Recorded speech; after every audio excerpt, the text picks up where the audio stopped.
वैसे हमें पता है कि तमाम शिक्षकों का छठ सिद्धार्थ जी बर्बाद कर दिए हैं।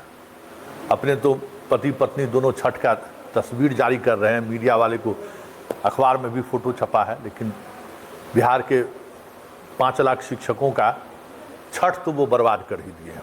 जिस तरीके से उन्होंने खेला है, छठ तो बर्बाद कर दिया उन्होंने। पूरे परिवार में कह सकते हैं कि किसी न किसी तरीके से, मतलब जिस तरीके से फ़ोन आ रहा है, कॉल्स आ रहे हैं, उससे तो यही लग रहा है कि हर कोई परेशान है। मतलब ये सब कुछ जो कहा जा रहा था वो एक हसीन सपना था। ज़मीनी हकीकत जब साइट पे फॉर्म भरने के लिए आए हैं तो और बहुत सारी चीज़ें सामने आ गई हैं। देखिए, सीधा बात यही है, सीधा स्ट्रेट फॉरवर्ड जो कहते हैं कि सरकार या ये कहें सिद्धार्थ चाहते हैं कि कोई न कोई हाई कोर्ट चला जाए और पूरा तबादला प्रोसेस पर रोक लग जाए। बस एक ही इंडिकेशन यही है। इस पूरे नियमावली को लेकर जो बातें सामने आ रही हैं वो इंडिकेशन यही है कि भाई 2023 का नियमावली जिसके आधार पर परीक्षा हुआ, सब कुछ हुआ, रिजल्ट हुआ, काउंसलिंग हुआ, और जब एक थंब रूल है सुप्रीम कोर्ट का, हाई कोर्ट का, कई सुप्रीम कोर्ट और हाई कोर्ट का थंब रूल है, जब प्रक्रियाधीन चीज़ें चल जाती हैं तब आप बीच में संशोधन नहीं कर सकते। लेकिन इन्होंने संशोधन किया, ठीक है, आप सरकार है, कर दिए कि हम, और नाम दे दिया उसको ट्रांसफर तबादला नीति, जबकि ऑलरेडी के पाठक की नीति में सब कुछ था। तो आप दे दिए तबादला नीति, और इसमें बीपीएससी और नियमित शिक्षक को भी ये लोग जोड़ दिए। तब क्या हुआ, खेला जोड़ तो दिए। तो इन्होंने जो राज्यपाल के माध्यम से जो गजट पब्लिश किया, उस गजट से कई ऐसी चीज़ें इनके नोटिफिकेशन में अलग दिखा।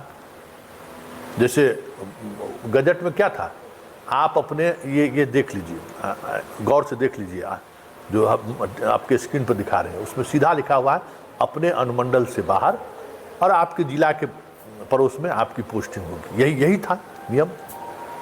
जब जनाब नोटिफिकेशन निकाले उस नियमावली के आधार पर, तो उसमें जोड़ दिए 10 अनुमंडल।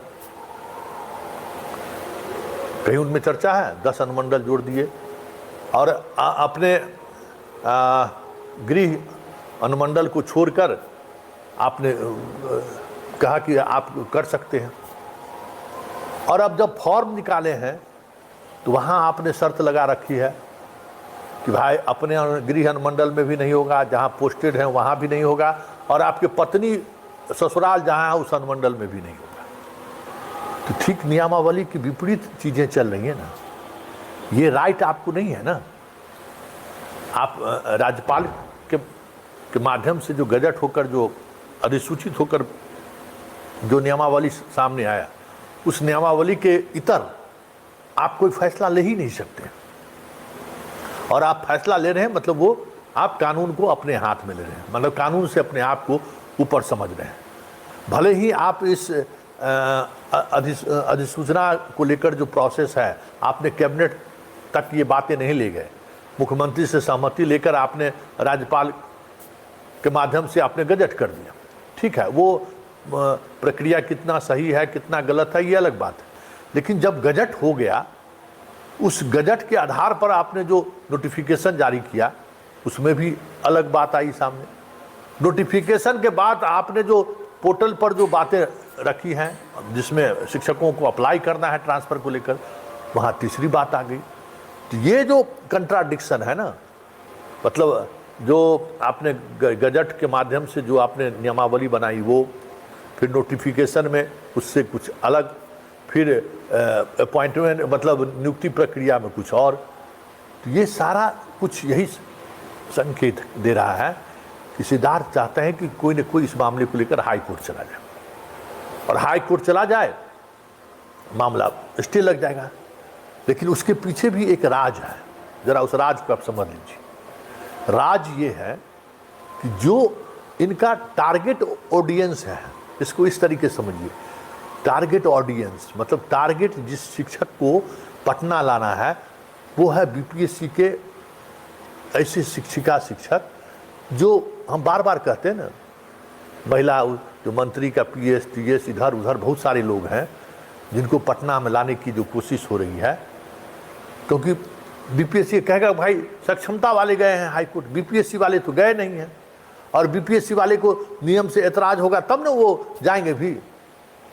लेकिन क्योंकि उनको तो स्वैच्छिक तबादला का ऑप्शन है, मान लीजिए हमें पसंद नहीं है तो हम अप्लाई नहीं करेंगे, नो लिख देंगे। तो फिर वहाँ जो 2-3 हज़ार जो है जिसके लिए ये सारा खेल रचा गया, एकदम मतलब रावण वध का जो रचा गया था ना, ठीक उसी तरीके से ये रचा गया है।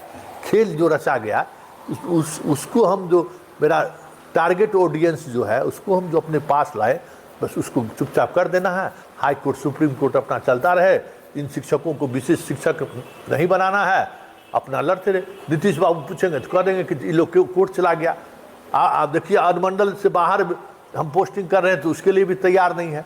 लेकिन अब नेताजी लोग के पास तो गजट होगा ना, नेताजी लोगों के पास नोटिफिकेशन होगा ना, नेताजी लोगों के पास जैसो अब अप्लाई करने वाला फॉर्म भी पहुंचाइए। इतना तवज्जुह करने के बाद भी नीयत जब ठीक नहीं है तो ये तय मानिए, वैकेंसी रहे चाहे नहीं रहे वैकेंसी, आपको जिला से बाहर करेगा, इसका नीयत अब साफ दिखने लगा है। या नहीं तो फिर जो हम गांधी जी वाला बात किए हैं, हाँ गांधी जी वाला बात किए हैं, उस बात में आप अपना सहमति दे दीजिए तो फिर आप जहाँ चाहिएगा वहाँ हो जाएगा। ससुरालों वाला अनुमंडल में हो जाएगा, अपना अनुमंडल में भी हो जाएगा, चिंता मत करिए। कौन चेक करता है? आपकी पोस्टिंग हो जाएगी तो कौन चेक करेगा इनको अपना अनुमंडल में हुआ कि किसने अनुमंडल में हुआ? ये लोग कुछ भी कर सकता है, गाय गिनने की क्षमता ये लोग रखता है अपने आप। अब बार बार जो कहते हैं ना कि शिक्षा विभाग में जो सेक्शन ऑफिसर है ना, वो किसी भी हद तक जा सकता है। नीतीश बाबू अक्सर कहते हैं कि कफन में जेब नहीं होता है ना, ये लोग ये मान के बस चलता है कि कफन में भी जेब है और वहाँ से भी जो आ जाए वो ले लेना है। अरे मास्टर सब तो कफने न है जी, कोनो औटी आमदनी इन लोगों का है। मध्याह्न भोजन वाला हेड मास्टर को छोड़ दीजिए तो मास्टर साहब लोगों को कौन सी आमदनी है? वेतन है, वो आने जाने में आजकल 5-10 हज़ार रुपया खर्च हो जाता है। तो आप अगर मास्टर से उम्मीद करते हैं कि 1-2 लाख रुपया ट्रांसफ़र में मिले, ये तो कफन चोरिए न है। तो देखिए ये सिद्धार्थ जी अपने छठ मना रहे हैं और पूरे शिक्षकों का छठ को ये बर्बाद कर दी। बस एक ही है कि आप एक लेवल तक कितना सहता है, देखते चलो देखते चलो देखते चलो, नहीं सहेगा तो कोर्ट जाएगा।